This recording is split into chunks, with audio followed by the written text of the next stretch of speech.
Au nom du Père et du Fils et du Saint-Esprit. Amen.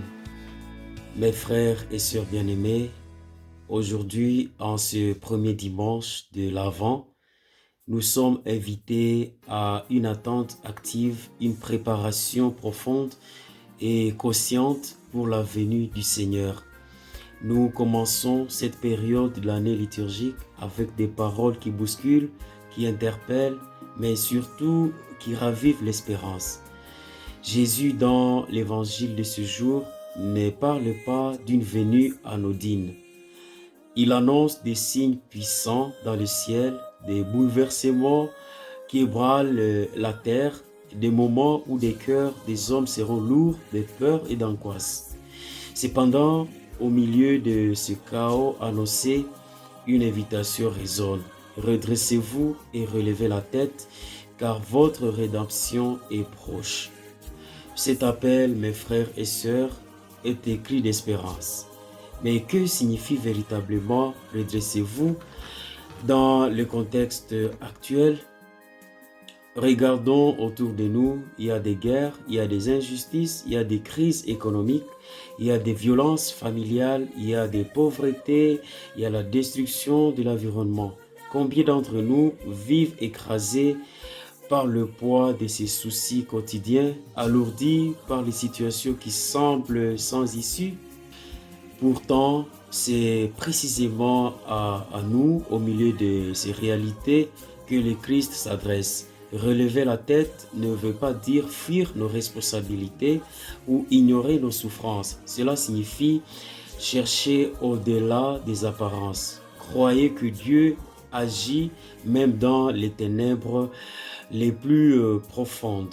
Les paroles de Jérémie dans la première lecture renforcent cette espérance, cette promesse. Le prophète parlant au peuple en exil annonce la venue d'un germe de justice. Une ère où le droit, où la justice, où la paix régneront. Ce germe de justice est Jésus-Christ, celui qui vient pour restaurer tout ce qui est brisé, pour apporter justice là où règne l'oppression et surtout pour offrir une sécurité durable. Mais attention, ce règne de justice ne se réalisera pas sans notre coopération. Jérémie nous invite à l'espérance, mais aussi à l'action, car attendre le Seigneur ne signifie pas rester passif. Et Paul, dans la deuxième lecture, nous donne des clés concrètes pour vivre cette attente. Un amour de plus en plus intense et débordant, une sainteté irréprochable et une fidélité dans notre conduite quotidienne. Mes frères et sœurs bien-aimés, que faisons-nous pour que cet amour débordant prenne racine dans nos familles, nos communautés, nos lieux de travail? Sommes-nous témoins de cette sainteté au milieu des défis du monde moderne? Trop souvent, nos cœurs se ferment devant les nécessités des autres. Trop souvent, nous préférons juger plutôt que d'aimer. Nous préférons accumuler plutôt que de partager. Prenons un exemple concret dans nos réalités ordinaires. Dans nos communautés, combien de jeunes sont abandonnés à leur sort, privés d'éducation, exposés à des violences ou à la manipulation idéologique? Combien de familles souffrent en silence, sans soutien spirituel et matériel? Si nous croyons réellement que le Christ vient, alors notre manière de vivre aujourd'hui doit déjà refléter cette justice et cette paix promise. Comme le souligne l'encyclique Deus Caritas Est, le numéro 34, le pape Benoît nous rappelle que aimer son prochain consiste dans le fait que je me donne moi-même, que j'accepte de me laisser déranger par les besoins de l'autre, par les préoccupations de l'autre. L'Avent nous appelle donc à nous laisser déranger, à ouvrir les yeux sur les besoins qui nous entourent. Et Jésus, dans l'Évangile, nous met également en garde contre les cœurs alourdis par les distractions de ce monde. Il y a les beuveries, il y a l'ivresse, il y a les soucis de la vie. Ces distractions peuvent être matérielles, mais elles peuvent également être émotionnelles et spirituelles. Nous vivons dans une époque où beaucoup se sentent écrasés par la peur, surtout la peur de l'avenir, paralysés par les blessures du passé ou piégés dans la recherche de la reconnaissance. Ces poids nous empêchent de rester éveillés à la venue de notre Seigneur.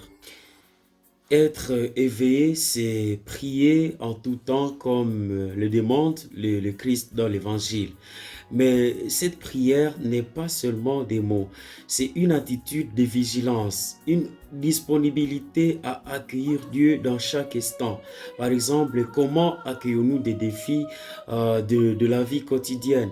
Les voyons-nous comme des obstacles ou comme des occasions de grandir dans notre foi et surtout dans nos relations d'amour? Être éveillé, c'est aussi reconnaître que même dans les moments de désespoir, même dans les ténèbres existentielles, Dieu agit. Il est là pour nous. Il ne peut pas nous abandonner. Comme nous le rappelle le psaume 121, le Seigneur est ton gardien, ton ombrage, il se tient près de toi. Cette présence fidèle de Dieu est une invitation à ne jamais perdre courage, même lorsque tout cela semble perdu. Frères et sœurs bien-aimés, l'avant n'est pas simplement un temps d'attente, mais c'est un temps de préparation active. C'est un appel à ouvrir nos cœurs et surtout à ouvrir nos vies à l'action transformatrice de notre Dieu. Prenons aujourd'hui la résolution de redresser nos têtes, non pas en signe de fierté ou d'arrogance, mais avec la confiance que que notre rédemption est proche. Et cette rédemption commence ici et maintenant, chaque fois que nous choisissons l'amour au lieu de la haine, la justice au lieu de l'indifférence et la foi au lieu du désespoir. Alors, comme le dit Saint Paul, faisons de nouveaux progrès.